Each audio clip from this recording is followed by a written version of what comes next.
In this chapter, we will discuss the fundamental concepts of database management. Many of the ideas presented here will be elaborated in subsequent chapters.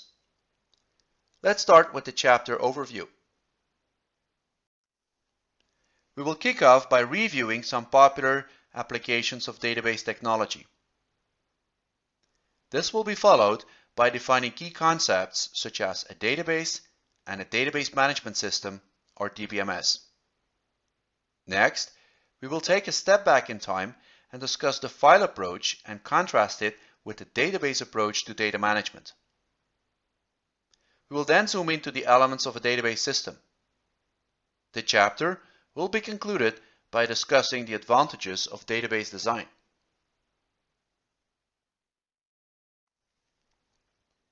Data is everywhere these days.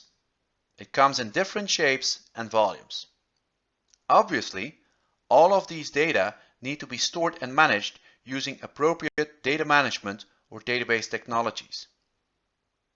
As a first example, think about the storage and retrieval of traditional numeric and alphanumeric data in a stock administration application developed to keep track of the number of products in stock.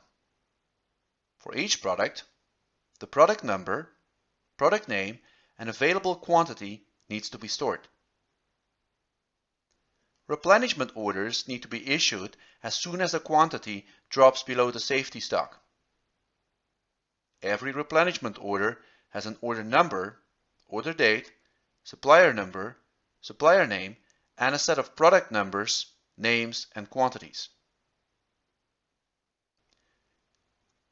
Besides traditional numeric and alphanumeric data, database technology can also be used to store multimedia data such as pictures, audio, or video.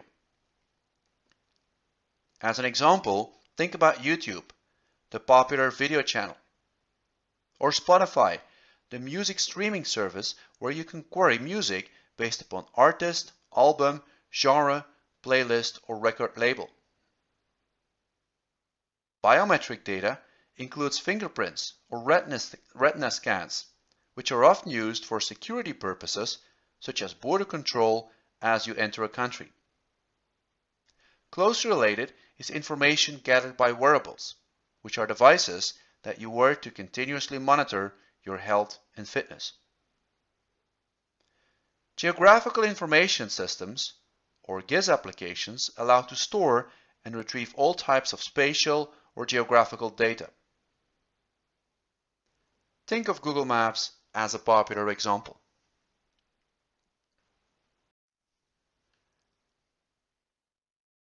Database technology can also be used to store and retrieve extremely volatile data. Think about high-frequency trading, where automated platforms are used by investment banks or hedge funds to process a large number of orders at extremely high speed based upon events happening in the environment or macroeconomy. As another example, think about sensors monitoring the key parameters of a nuclear reactor, whereby an automatic system shutdown may be decided in case certain thresholds are hit. Web content can be represented using a variety of data formats, such as HTML, XML, PDF, etc. Think about the data gathered and analyzed by Google, Facebook, and Twitter. You may have heard of the term big data, referring to the huge amounts of data being gathered by companies nowadays. As an example, think of Walmart, America's biggest grocery store. Its point of sale, or POS database system, stores a gigantic amount of data reflecting which customer bought what product, in what quantities, in what store, and at what time. All of these data can then be intelligently analyzed using analytical data modeling to unveil unknown yet interesting purchase patterns, such as which products are frequently purchased together. These are just a few examples of database applications, and it's clear that the different requirements will be set depending upon the application.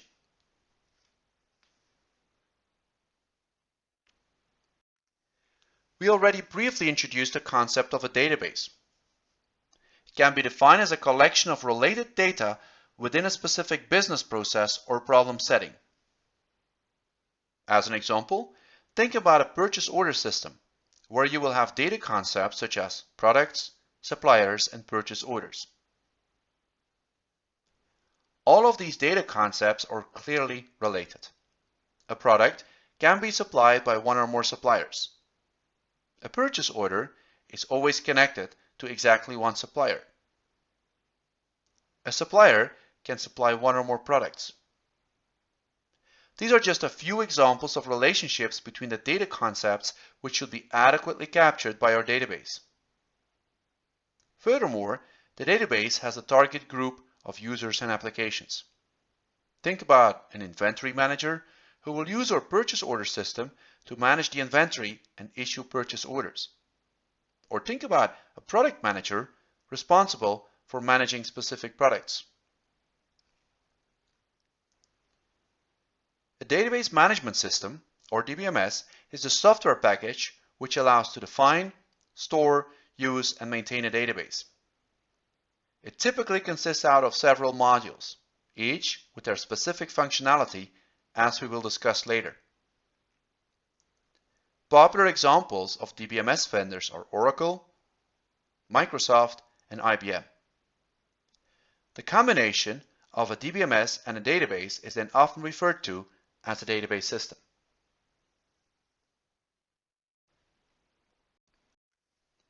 Before we further explore database technology, let's take a step back in time and see how data management has evolved historically. This will allow to properly understand the legacy problems many companies are still facing nowadays. In the early days of computing, every application stored its data into its own dedicated files. Here, you can see an illustration of this.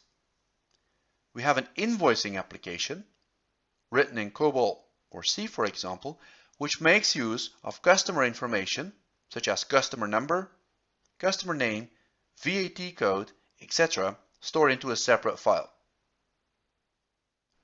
A customer relationship management, or CRM application, makes use of a file containing data such as customer number, customer name, turnover, etc. Finally, a GIS, or Geographical Information System application, stores information such as customer number, customer name, and zip code in yet another file. The data files only contain the data itself. The data definitions and descriptions are included in each of the applications separately. An application can make use of one or more files. As more and more applications are developed with corresponding data files, it is obvious that this file-based approach to data management will give serious problems. First of all, since every application uses its own data files, and many of them use similar data, this will result into a waste of storage space since duplicate or redundant information will be stored. If this is not appropriately managed, the danger exists that customer data is updated in only one file and not elsewhere, which yields inconsistent data. Furthermore, in this file approach to data management, there is a strong coupling or dependency between the applications and the data. A change in a data file will necessitate changes in all applications that use it, which is clearly not desirable from a maintenance perspective. Also, concurrency control is hard to manage. For example, if one application performs a cash transfer, whilst another application calculates the account balance, and the data operations of both applications are interleaved for efficiency purposes, then this can easily lead to inconsistent data in case there are no adequate concurrency control facilities provided. Finally, since the applications each work independently with their own ecosystem of data files, it is hard and expensive to integrate applications aimed at providing cross-company services. Although this file approach to data management has serious disadvantages, many firms still struggle with legacy file-based systems in their current ICT environment.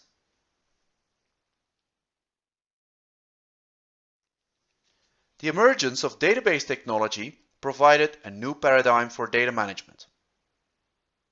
In this approach, all data is stored and managed centrally by a DBMS or database management system. The applications directly interface with the DBMS instead of with their own files. As such, the DBMS delivers the desired data upon request to each application. The DBMS stores and manages two types of data: raw data and metadata. Metadata refers to the data definitions, which are now stored in the catalog or data dictionary of the DBMS. This is a key difference with the file approach discussed earlier.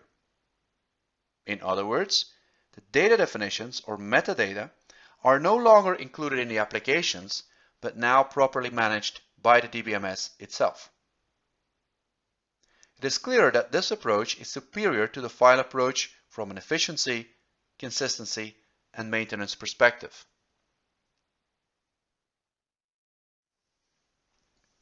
Another key advantage of the database approach are the facilities which are provided for data querying and retrieval. In the file approach, every application had to explicitly write its own query and access procedures. You can see this illustrated to the left, where we first open a customer.txt file and then implement a while loop which iterates step by step through the file until the desired data is found and then displayed. Obviously, this requires a lot of coding.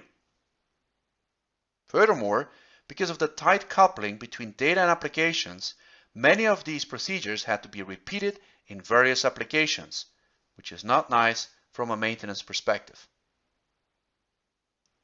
On the contrary, DBMSs provide database languages, which facilitate both data querying and access.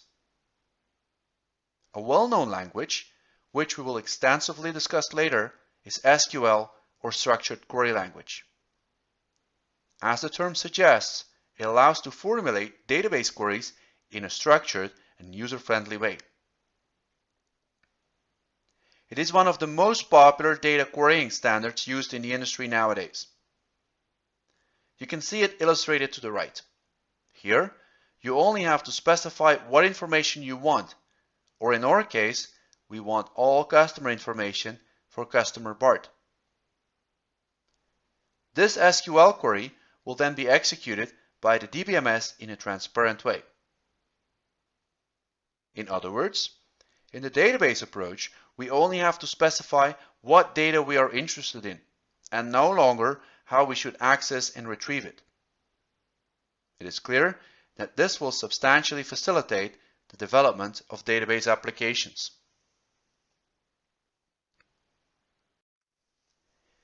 This table summarizes the key differences between the file and database approach to data management. In the file approach, the files only contain data. The metadata, or data definitions, are stored in the applications. In the database approach, the DBMS manages both the data and metadata.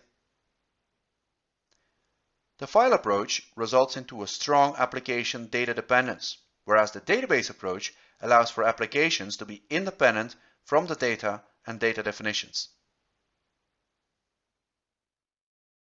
DBMSs also have facilities for defining views or subsets of the data tailored towards the needs of each application individually.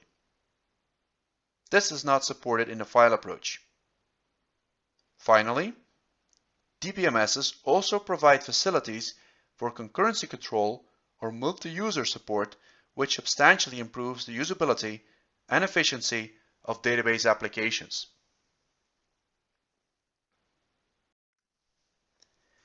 Let's now zoom into the elements of a database system. In what follows, we will discuss data models, schemes, and instances.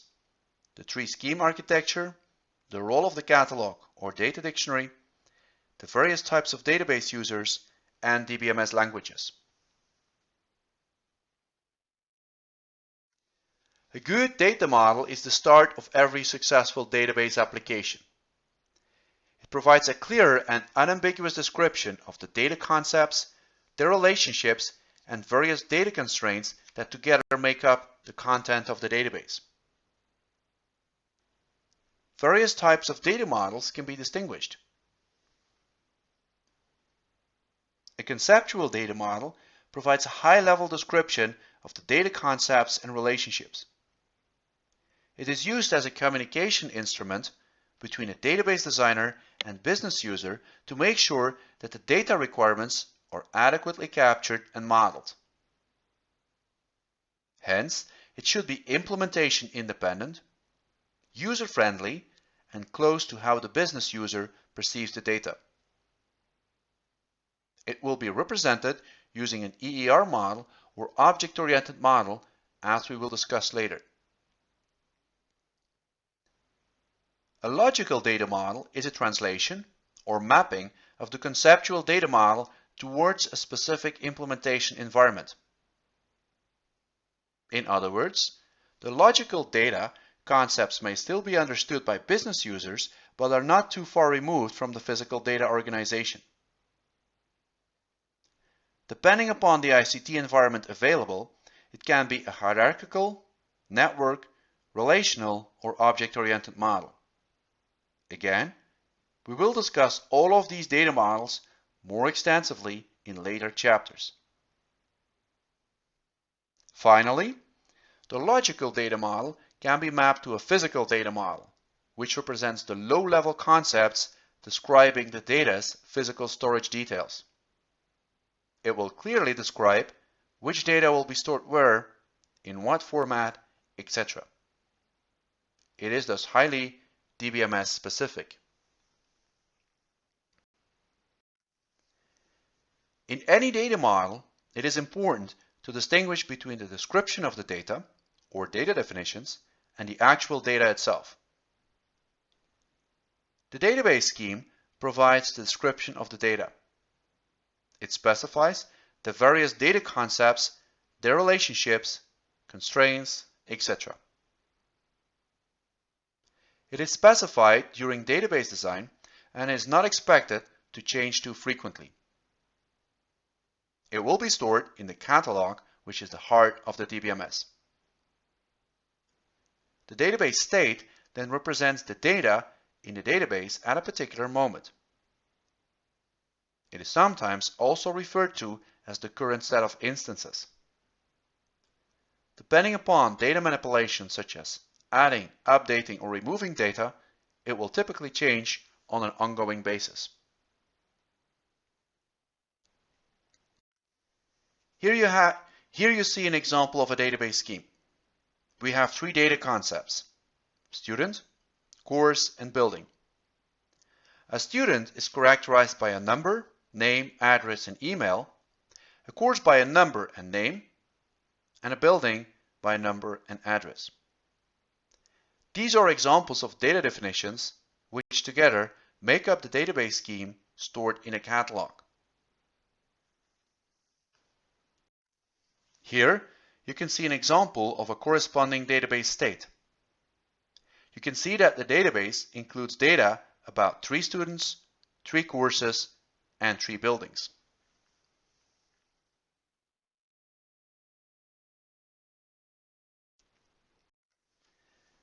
The three-schema architecture is an essential element of any database environment or application.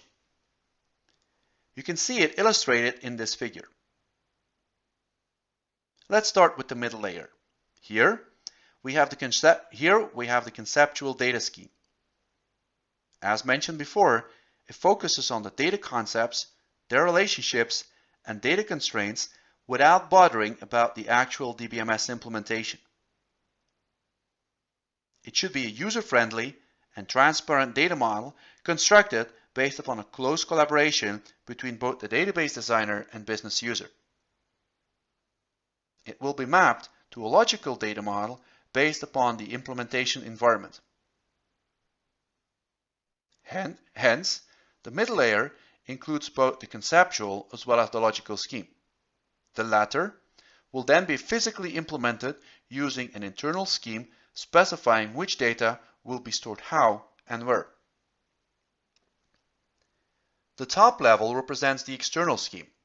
Here, views can be defined which offer a window on a carefully selected part of the conceptual model. The external views will be tailored towards the data needs of an application. A view can serve one or more applications. As an example, think about a view offering only student information to a student registration application, or a view offering only building information to a capacity planning application. To summarize, an external view or scheme describes the part of the database that a particular application or user group is interested in, hereby hiding the rest of the database. It thus allows to control data access and enforce security. The conceptual scheme specifies the data concepts, characteristics, relationships, integrity rules, and behavior. Finally, the internal scheme specifies how the data are stored or organized physically. Ideally, changes in one layer should have no to minimal impact on the others. This will allow to physically reorganize the data with minimal impact on the conceptual or external layer. Likewise, changes to the conceptual or logical model can be made with minimal impact on the external layer. Here you can see the three-layer architecture illustrated for a procurement business process. The middle or conceptual layer defines the data concepts such as product, customer, invoice, and delivery. The internal or physical scheme contains the physical storage details. The external scheme has three views, offering specific information to the finance, customer service, and logistics department. It is clear that this three-layer database architecture has several advantages in terms of efficiency, maintainability, performance, security, etc.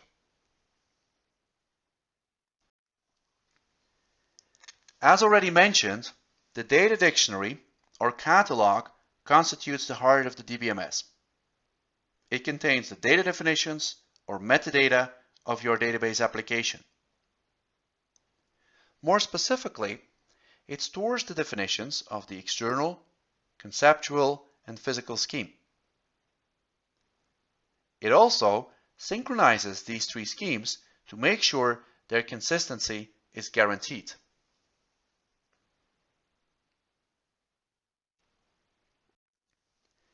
Various types of users interact with the database. A database designer is responsible for designing the conceptual and logical scheme.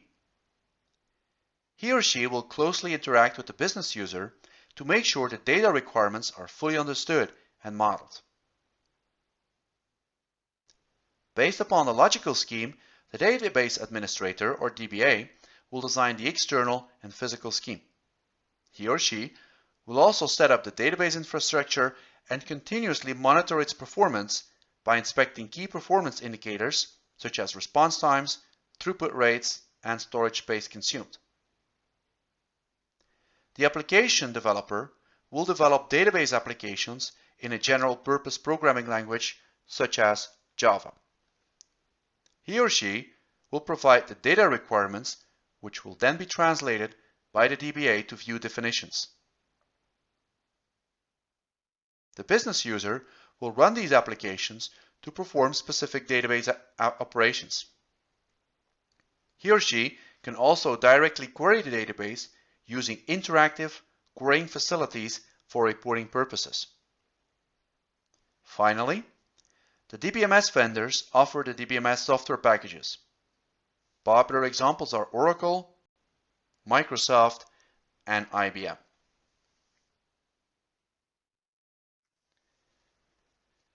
Every DBMS comes with one or more accompanying database languages. The Data Definition Language, or DDL, is used by the database administrator, DBA, to define the database's logical, internal, and external schemes. These definitions will be stored in a catalog. The Data Manipulation Language, or DML, allows to retrieve, insert, delete, and modify data. DML statements can be either embedded in a general purpose programming language or entered interactively through a front-end querying tool. SQL, or Structured Query Language, offers both DDL and DML statements for relational database systems. It can be used interactively, interactive SQL, or embedded in a programming language, embedded SQL. Database design offers various advantages, such as data and functional independence, database modeling, managing data redundancy, specifying integrity rules, concurrency control, data security, backup and recovery facilities, and performance utilities. In what follows, we will elaborate on each of these.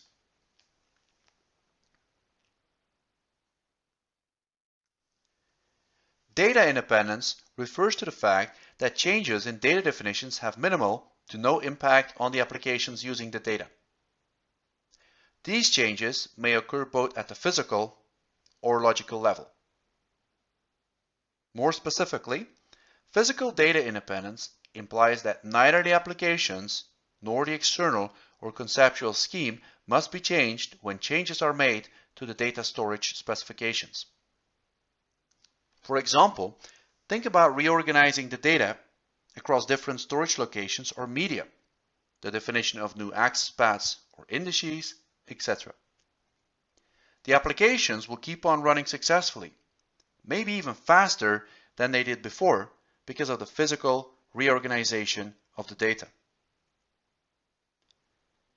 To successfully guarantee physical data independence, it is important that the DBMS provides interfaces between the conceptual and physical data models.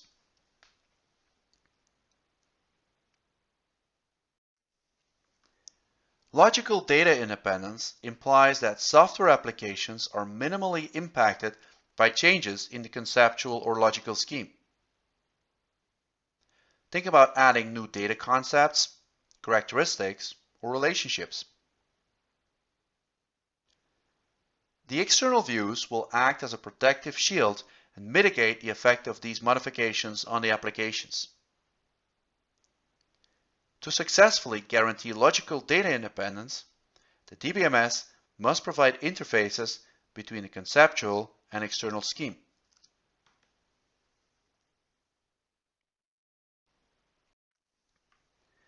As we will discuss in subsequent chapters, DBMSs may also allow to store functionality, such as small routines or functions. Every function has an interface or signature containing its name together with its input and output parameters. The method or implementation then specifies how the function should be executed and is also stored in the database. Functional independence entails that changes to the function's method can be made without the applications that use it being affected.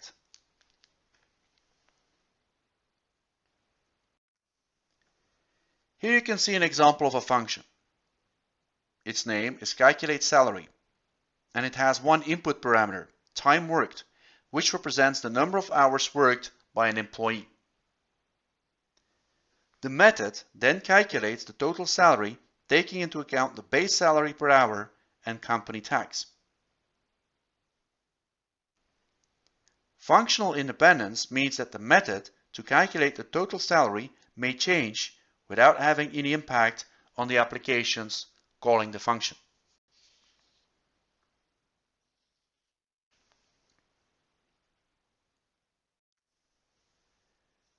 Another key advantage of database design is a construction of a data model.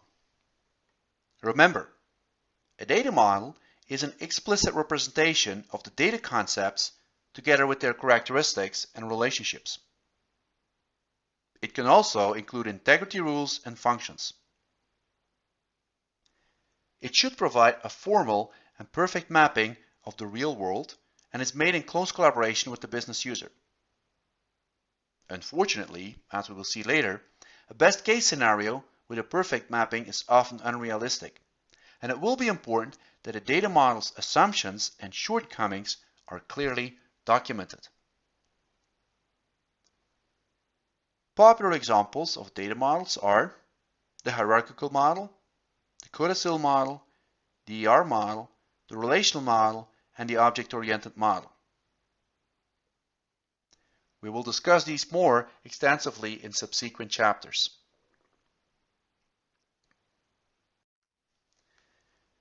Remember that one of the key drawbacks of the file approach to data management was undesired application of data, which could easily lead up to inconsistent data. In the database approach, redundant data can be successfully managed. It can be desired to duplicate data in distributed environments to improve data retrieval performance by providing local access to data rather than using resource-intensive network connections. The DBMS will now be responsible to manage the redundancy by providing synchronization facilities to safeguard data consistency. As an example, an update of a local data copy will be automatically propagated to all other data copies. Compared to the file approach, the DBMS guarantees correctness of the data. It also requires no user intervention and is thus much more efficient and less error-prone.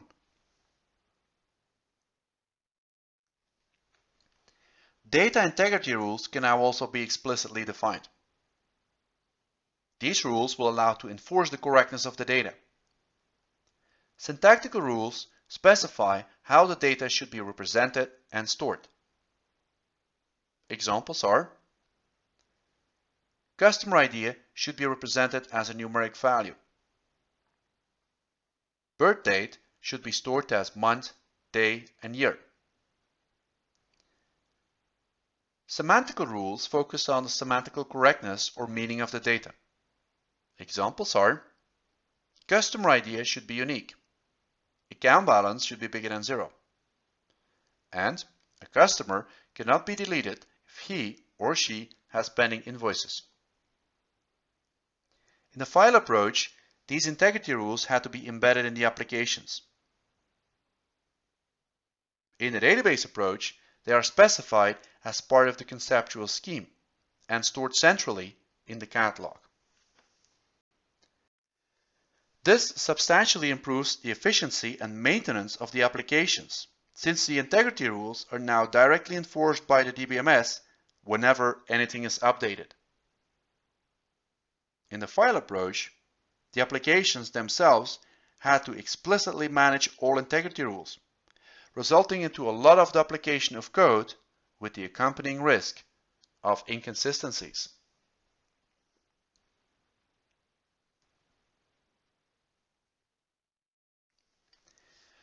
A DBMS also has built-in facilities to support concurrent execution of database programs, which allows for good performance. A key concept is a database transaction, which is a sequence of read-write operations considered to be an atomic unit. Typically, these read-write operations can be executed interchangeably by the DBMS. However, this should be carefully supervised so as to avoid inconsistencies. Let's illustrate this with an example. Here, we have two database transactions, T1 and T2. Transaction 1 updates the account balance by withdrawing 50. Transaction 2 deposits 120. The DBMS will interleave the actions of both transactions. Let's see what happens.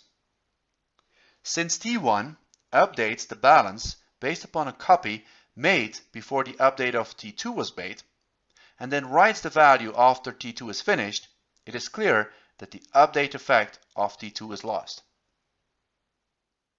In other words, it is as if transaction T2 did not take place. This is commonly referred to as a lost update problem. Hence, it is important that the DBMS avoids these kinds of inconsistencies. To ensure that database transactions are processed in a reliable way, the DBMS must support the asset properties. Atomicity, or the all-or-nothing property, implies that a transaction should either be executed in its entirety or none at all. Consistency states that a transaction should bring the database from one consistent state to another. Isolation entails that the effect of concurrent transactions should be the same as if they would have been executed in isolation. Finally, durability ensures that the database changes made by transaction can be made permanent.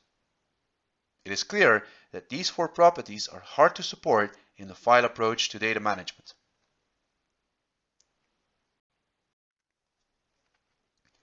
Data security can also be directly enforced by the DBMS.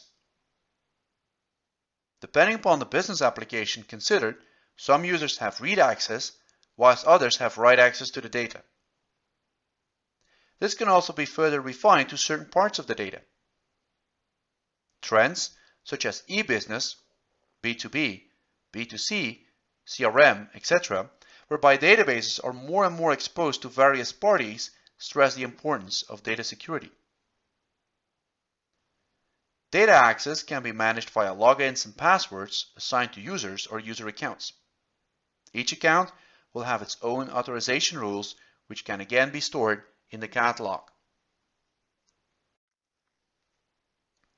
Another key advantage of using databases is the availability of backup and recovery facilities. These facilities allow to deal with the effect of loss of data due to hardware or network errors or bugs in system or application software. Typically, backup facilities will allow to either perform a full or incremental backup. In the latter case, only the updates since the previous backup will be considered. Recovery facilities allow to restore the data to a previous state after loss or damage occurred.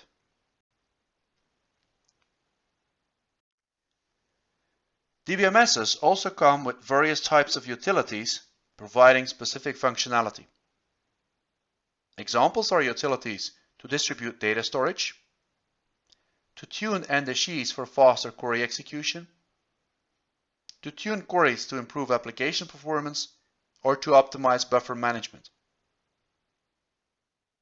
These utilities will typically be managed by the database administrator or DBA. We can hereby conclude this introductory chapter. We started by giving an overview of some key applications of database technology. We then defined the concepts of a database, DBMS, and database system. Next, we reviewed the file approach to data management and contrasted it with the database approach. We also discussed the elements of a database system. The chapter was concluded by reviewing the advantages of database design.